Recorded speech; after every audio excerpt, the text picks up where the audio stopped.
అవని అయితే తన గదిలో అయితే బంగారం హారం చూస్తూ ఉంటుంది. అబ్బా! బంగారు హారం ఎంత బాగుందో! మా ఆయన నా కోసం తెచ్చారా అని చెప్పేసైతే ఆ హారాన్ని తీసుకొనైతే మురిసిపోతూ ఉంటుంది. అది చూసి అద్దం ముందు వేసుకొని చాలా ఆనందపడుతూ ఉంటుంది. వాళ్ళ ఆయన తన కోసం బంగారం హారం తెచ్చారని చెప్పేసి అవని అయితే చాలా హ్యాపీగా ఫీల్ అవుతూ ఉంటుంది. అది చూసి పార్వతినైతే భానుమతి తీసుకొచ్చి చూడు నువ్విచ్చిన నగ పోయిందన్నావు కదా! ఎక్కడుందో చూడు అని చెప్పేసైతే భానుమతి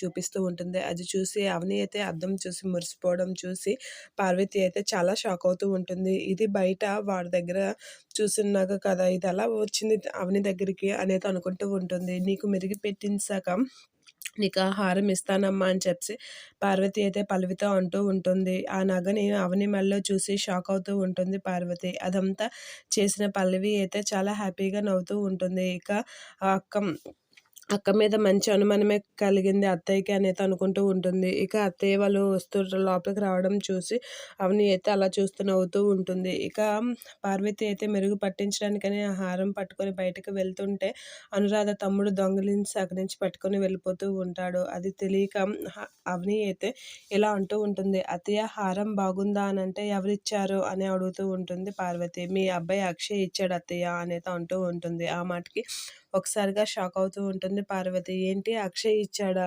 ఇది బయట నేను పట్టుకెళ్తుంటే ఒక వెధవ పట్టుకెళ్ళిపోయాడు కదా! అనేది అనుకుంటూ ఉంటుంది పార్వతి. ఇక పల్లవి అయితే ఇక అత్తయ్యకి అక్షయ్ బావ గారి మీద కూడా అనుమానం మొదలవుతుంది అనేది అనుకుంటూ ఉంటుంది.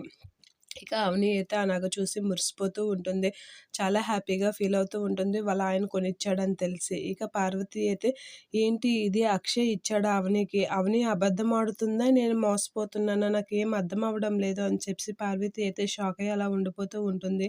నేను పెట్టిన నిప్పుతో ఇంట్లో పెద్ద వైల్డ్ ఫైర్ రాజుతుంది అనేది అనుకుంటూ ఉంటుంది పల్లవి.